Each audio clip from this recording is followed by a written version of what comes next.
hearing date for August the 4th, 2015 is, go ahead, City Attorney.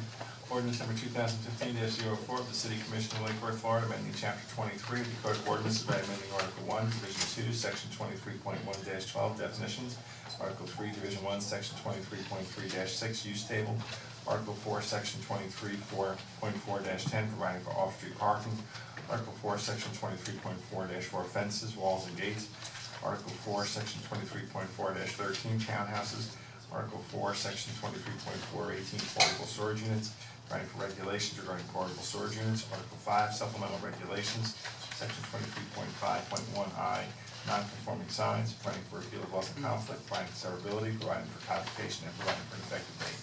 Thank you. I'll entertain a motion. So moved. The second, please. Were you allowed to ask questions? Sure. To whom would we address? Well, you have a second first. Second. Thank you. Okay. Mr. Amoroso? I just wanted to reiterate, we've seen, City Manager, we've seen these already, and we had the discussion, there were a few in here that we had pulled, and we workshopped them, and these were the ones that the dais agreed to move forward with, correct? These were the non-controversial ones that y'all agreed, that you wouldn't do that because of time, moving forward. The other ones that where there was concerns or questions or wasn't clear, being taken back. Mr. Waters is president. Okay, so we've already discussed all these prior. Commissioner McCoy? Yes, and I know that I hear Commissioner Amoroso in his comments that we've seen these before, and I also recall comments at a previous commission meeting that it was suggested that I might want to raise all my concerns in private with staff. I do have a number of concerns. I believe that it is very important that concerns that commissioners have get raised here in public, not in private. So I would like to have an opportunity to raise a couple of specific items, several of them in regard to this before I'm in a position to vote for it one way or the other. How much time do you need? I guess that'll depend somewhat on the responses. I have approximately 4 items, I think, that I'd like to see get some answers, possibly make some language changes. Have you made these recommendations, the language changes to staff previously? No, I believe they should be made here. The land use regulations is something that's where our city comes together and says, this is what we want our city to be. Whether we like crematoria in town, or whether we think they should be regulated, or how far setback. That needs to be a discussion that is as public as possible. That's why I'm raising them here. Well, we're not going to workshop this tonight. I mean... No, we don't need to spend half an hour on it. Well, then, If I might get how started. much time do you need? I don't know that in advance. I tell you, it's about 4 items that raised my concern. Let's get started. So Spend these less items that raise your concern are irrespective of the presentation we're going to hear?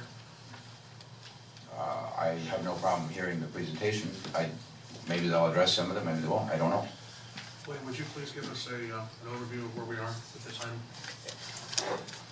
For the record, William Waters, Community Sustainability Director. I'll just run through the exhibits that are attached to the ordinance really quickly. In that way, we can look at what's being proposed as coming forward based on our last discussion of items that weren't necessarily controversial. There are a series of definition changes, and those relate to both the billboard resolution as well as the sunset property resolution, as well as a few other things that were contradictory in the definitions. Permitted use table, I have been asked one question about it when it comes in terms of the beach, and it's in the recreation section. And we can go with the pleasure of the commission on what that recommendation would be.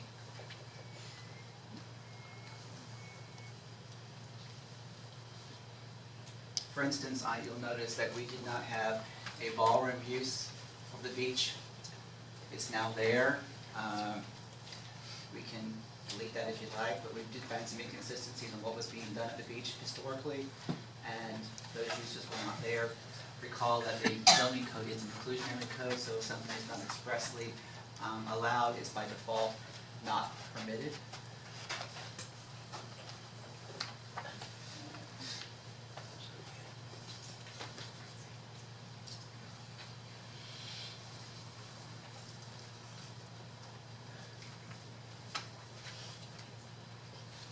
significant number of changes you're seeing in red were dealing with assembly uses. We had a discrepancy in how we dealt with all assembly uses equally. So working with Ms. Alterman of the City Attorney's Office, we made that consistent to the permitted use table that all assembly uses, whichever they might be, are treated in the same way. Assemblies include theaters, churches, areas where we have large groups of people assembling. Here's a question that was raised in dealing with recreation as it relates to indoor and outdoor with team sport facilities. We had in the code now indoor recreation without team sports facilities and outdoor allowed at the beach, but we didn't have it with the sport facility. And then we brought that and made it consistent between the medium intensity and high intensity outdoor recreation without team facilities. We now have that use going on now. We have people that come and I think there are a group of swim teams that meet. The pool is bigger than 7,500 square feet, so technically that use is not allowed without this change. And then we also have indoor without team facilities. There isn't an indoor facility over 7,500 square feet, but as I use as an example, if we were ever to put like a winter bubble over the pool, then it would become inside. So at your pleasure, we can delete those if you wish, or we can keep them.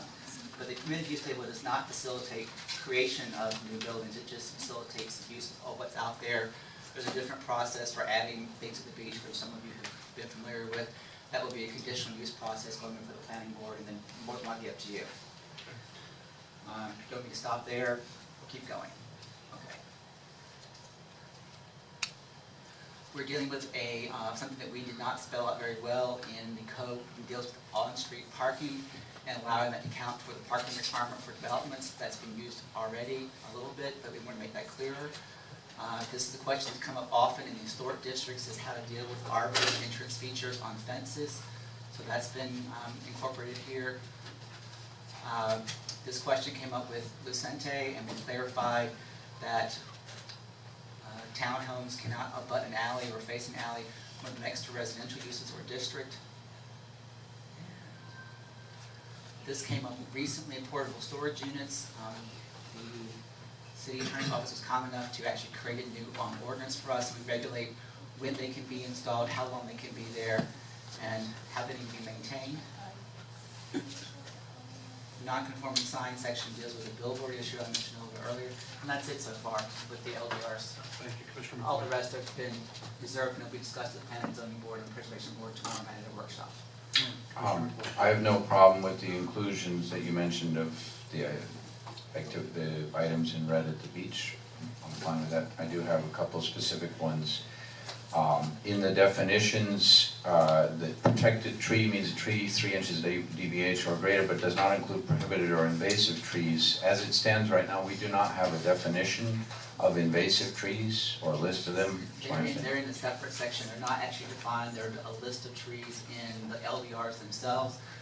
Dave and Brew and I have been talking about, we probably need to revise that and make sure that we are happy with what we've included as invasive trees versus protected trees.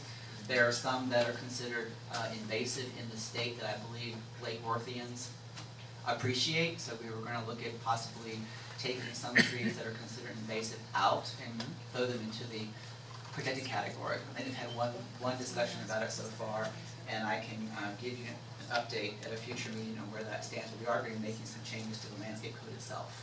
Okay, and on that, could I reiterate again, please do consult with the tree board on that? Oh, that's where it started. Yeah, okay, good. A particular issue that's been raised a number of times to my attention is Australian pines are definitely a non-native, semi-invasive tree. We've got them on the golf course. They provide the only tall habitat. So we need to have some provision that probably allows them for a period of time until we can grow something else. That's one of the I know. specific ones that was brought up, is it's Yeah. now considered an invasive tree and should be removed, and we might want to consider that as a lake-worthy and appreciated tree. Depending, yeah, on where, certain where you've got a habitat benefit from it. Place of assembly, you mentioned, I think, in your earlier part that you tried to uniform the different types of assembly and deal with them all uniformly. A concern that was raised for me is that places of assembly are allowed in single-family neighborhoods, But unless I'm incorrect, places of assembly are excluded from the noise ordinance, which means in theory, you now have a situation that you could have assemblies in a single-family neighborhood that there's no regulation of the noise level from. Is my understanding correct? And do we need to address that? It's a little tortured. The only use that's an assembly that's allowed through a conditional use process in single family are churches or places of worship. Places of worship are exempt from the noise ordinance, how it is written right now.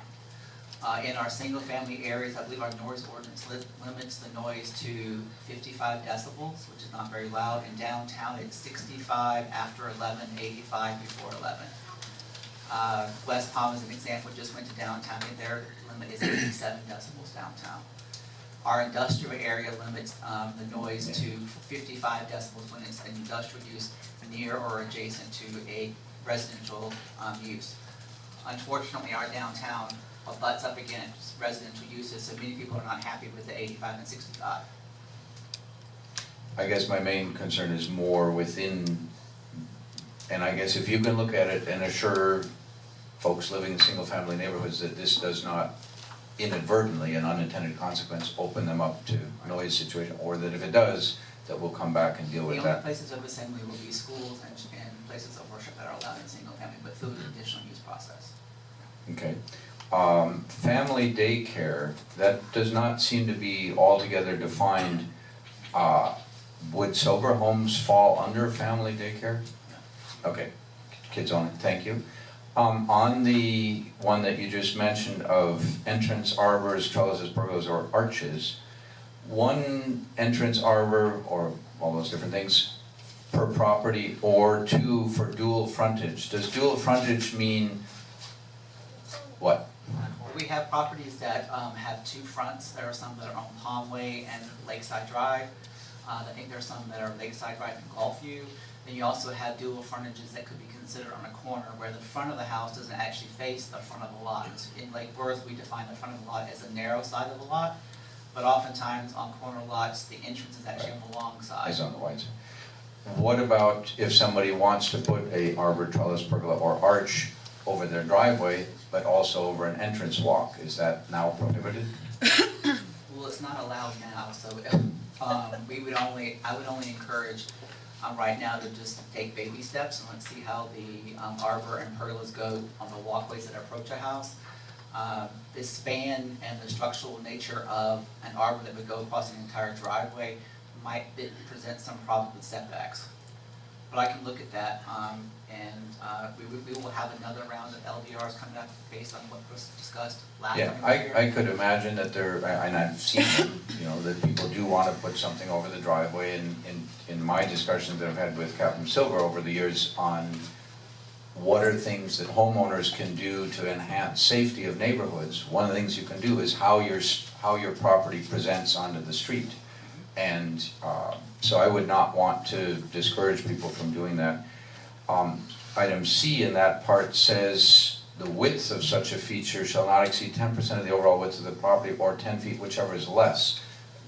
We have a lot of 50-foot and 25-foot wide properties. That means it's 2.5 feet. It seems pretty narrow. And they probably would not be allowed to have one. They could apply for a variance though, or a waiver, especially in the historic district, which is a different process. But keep in mind that we're allowing something very tall with this feature. 8 feet. And we don't, and right now the limit is 4 feet. So I don't encourage putting up anything very large that's 4 feet, 8 feet tall on a 25-foot lot. It then becomes a wall and a barrier, and then it can become something that can be a safety issue, people hiding behind it because you don't have much clearance or visibility from a narrow lot behind such a feature. Because the lot's only 25 feet wide. Okay, I guess I'm not totally comfortable with that altogether, but setbacks, and I believe that is my last one on this, is I need a little bit of clarity on the setbacks, and particularly how it's measured, and whether it's measured from the front of the building, from the front of the porch, from the front of the stoop, if there's a stoop but not a porch, and what defines all those features, because of course the definitions, if it's measured from the building, then the porch and the stoop don't matter. If it's measured from one of those, then the definitions of those matter. So can you clarify how the setbacks, because setbacks is a big deal in terms of, as you well know, what the community looks like. So I just want to make sure I understand before I vote for this, how that's measured. Well, it depends on which zoning district that you're in, and can you, which exhibit? Section 23-4-13, 11 townhouses in particular. Townhouses have a special consideration. We require that the building mass on those be set back at least 10 feet, or whatever the zoning district requires, whichever is greater. And then a porch and stoop can extend 5 feet into that 10-foot setback. So if you have a 5-foot porch, which has to include the steps, they can encroach 5 feet. Now this was a long discussion among both boards, advisory before we brought the commission, the LDRs. One thing that was discussed at length were the townhouses on Federal Highway, which the building is only 5 feet from the property line and the porch sticks out into that. And sometimes the front door swings out over the sidewalk practically. Yeah. And there was great interest in having the building set back at least 10 feet and then allowing some portion of a stoop or a porch to extend into that 10 feet. In other districts, our standard setbacks are anywhere from 20 feet to 32 feet, depending on which district that you're in. The minimum is 8, and in downtown, I believe it's 5. Downtown for residential? Well, it's downtown zoning district. You're just talking about the residential ones now? Well, townhouses are, Well, townhouses are allowed downtown. so they could be as close as 5 feet from the, The conditional use process kicks in and makes them 10, like Lucente's at 10. and it's measured from the front of the building, not from the front of the porch. Right. The porch has to be at least 5 feet from the property line. And the property line is the building side of the sidewalk. Yes. In most cases, the sidewalk is usually on the property line, but not on private property. Right. Okay. Well, and were the two boards fairly comfortable with this 10 feet? Because I've heard that same concern, I've had the same concern both, a couple different places on Federal, that we built awfully close to the road, and it has all sorts of consequences to it. People can't open windows because you can't do natural ventilation because you're way too close to the road. You get dust in, and it has sort of a canyon effect on what it looks like. Well, there are several other things that are in the conditional use section of the code that stipulate how townhouses are designed. One is being that when it's next to a single kind of residential neighborhood, it can't be double stacked like Pear Cove is now. You have to have single run buildings. We only allow 6 units or 120 feet as a mass for a single building, whereas over there we have probably 25 units in a row, so there's breaks that were required. There was a great deal of discussion between both boards as to how to ensure that the townhouses that are built in the future have a more sympathetic and compatible appearance and are more harmonious with what has been built here before historically in Lake Worth. And I think they've done that. Okay, thank you. Thank you. Mr. Meyer? Thank you. Just to clarify for the public record, Mr. Waters and Mr. Bornstein, though this is the second hearing, these graphs that we're looking at, when they appeared in the backup for the first hearing, they were illegible. Is that correct? Yes. So just for clarification, with much of this information, this is the first time that we are seeing it, correct? Yes. Yes, thank you. City Attorney Joe Marley. Yeah, as you recall, last time, we tried to figure out a way to have this go right the second reading. But after I went back and really reviewed it, I said we had to have a first reading again, because there were so many significant changes that were made. That's why this is actually first reading again, and you will get another bite at this at second reading. And those other items that were more controversial, we moved completely out of here. But and I know at the last meeting, I said we would try to have this for second reading, but when I went back and really thought about it, I said that's just too risky. And the title's worded a little weird because Right, I'm doing title one change. usual. We It just talked says about it. second first reading and second first public hearing. Thank you. So I just wanted to clarify that, thank you. So if we could go to the, you were pointing out the public uses for the beach, and you mentioned that someone, it was me that had pointed out the, this new use recreation public indoor with team sports facilities, and you had described that as if perhaps we were to winterize the pool and build a dome over it. As I'm also reading that, we could build a completely separate structure over top of it too, and it would seem to be creating the allowance to do that. So that's where it really raises a red flag for me, and I have a problem with that being in there. I'll just leave that as being said. And Commissioner McFoy mentioned two others that I had, if I could just ask for a little more clarification. Just on the family daycare center, just in a very general sense, can you define what that is? Is it truly what we imagine daycare, young children? It could be two different things. It could be, daycare for children or daycare for adults who may have some issues. That is a new use coming. It's not falls under the sober house issue because people are not residing at that location. They are brought in and taken care of during the day. They have senior daycares now, and they also have people who have mental challenges or disabilities that have a daycare possibility. And so that use covers those, but it doesn't allow residents on premises. Okay, so they're not overnight residents, they're going home. And we're still struggling to figure out how to deal with a sober house issue because the definition is so broad. Hopefully, we'll get some more clarification from the state in the future. We're having to rely on our chronic nuisance ordinance, our minimum housing code, and overcrowding issues to deal with as best we can, which I know does not make everybody very happy that we're not addressing it as best as we would like. I appreciate the clarification, and just one final thing, and I'll make this quick. Going back to that protected tree issue, I think what the problem is here, or what some people have an issue with, is that so you have two terms here, prohibited or invasive. Prohibited is a term that we as a municipality have defined, and I believe that there are 3 prohibited trees currently. But we as a municipality have not defined invasive. Taking that to the higher level, where does the term invasive come from?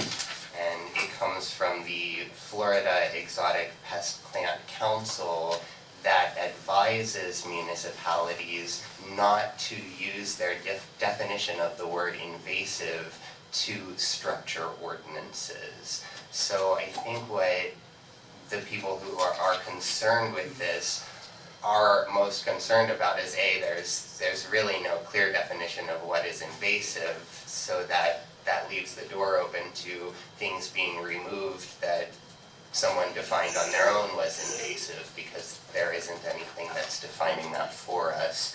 And also, I think the fact that the language does not include for the replacement of any trees. We're opening a big floodgate here to remove essentially any tree that is non-native, but we don't have any language here that says that we are going to attempt to replace that tree. And that's on the list of things that Dave and I have spoken about, is doing a sliding scale replacement for invasive or prohibited trees when they're removed, as opposed to the full-fledged caliper per caliper. There are a lot of deficiencies in our current landscape code, but since it was so new when we embarked on the rewrite of the LDRs, we left it kind of in place. A residential piece is quite good. It's when you get to the commercial multifamily implementation of the code where it's very weak, and we want to focus on that because we have now in the field some examples of what our code requires, and I'm not overly happy with how little it requires. And so we're working on that together to come up with a point system and also deal with this sort of discrepancy in the code. Because when it's a discrepancy, you go with the stronger language, and our language is not where it needs to be when it comes to the invasive and the prohibited trees and what happens when you have to remove one of those. Thank you very much. Commissioner Amoroso, do you have anything? I do have one thing, and that going back to Commissioner Meyer's concern about the beach and the potential for winterizing the pool or putting a dome over there. Is that something that we have to, can we eliminate that? Does that change anything? Go back to it. I don't think so. As long as the team sports outside, without team facility stays over 700 square feet, we're okay. But I think what teams we now allow and rent the pool to, both in season and off season. So if we struck that, that's not going to have a material impact on what we need to do. No, so I don't believe so. Let me just get back to that and make sure I'm not telling you something around this. Vice Mayor? Commissioner Amoroso? I have no problem amending my motion to remove that item. Okay. Commissioner Meyer, do you want to second? I would second that. Okay. Yeah, we can just take out the, this line here, which is recreation indoor without team facilities. We can leave the outdoor one, because that's what's happening now, even though the use is not expressed, and remove the indoor piece. Commissioner Meyer, does that address your concern? If it's stricken? It does address my concern, and perhaps Commissioner Maxwell, you could give me a little clarification. I think there's still some open-endedness with this, the plan with the invasive trees. If we can somehow agree to definitely address that language, Well, that's- then what you're doing here certainly allays all of my Well, the concerns. invasive tree is really gonna come with a comprehensive look at the landscape code, which we hope to have before you probably, September or October, depends on how far we get with the planning and the tree board, and it's gotta go with both advisory board. But I want you to note something, of where you're going. What's in black is already allowed, Correct. and so when you've got, so we'll need to remove this P, which is indoor with team facilities, and we'll need to strike this, we can leave it here for the uses that are in the mixed, use west, or strike the P that's here, so those two Ps will come out, as well as, and we'll need to leave this one for the teams that actually meet there now. Okay? Okay. You got your Ps and Cs and all that? With those changes, that addresses my concerns. And just for clarity, Mr. Waters, you're working with both the arborists and the tree board to move forward with the invasive and those conversations? Well, I'm not working with them personally, but I think I'm gonna be going, when we get a little more clarity from the direction from the tree board, then we'll start defining the language. Dave and I have met on several occasions, as well as with the city attorney's office, on how to quantify some of the things we want to include in the code, including the identification of what is an invasive tree, the difference between a protected tree and removal of an invasive or prohibited tree, as well as some commercial landscape requirements. And Dave McGrew is your liaison to the tree board? Well, he doesn't work for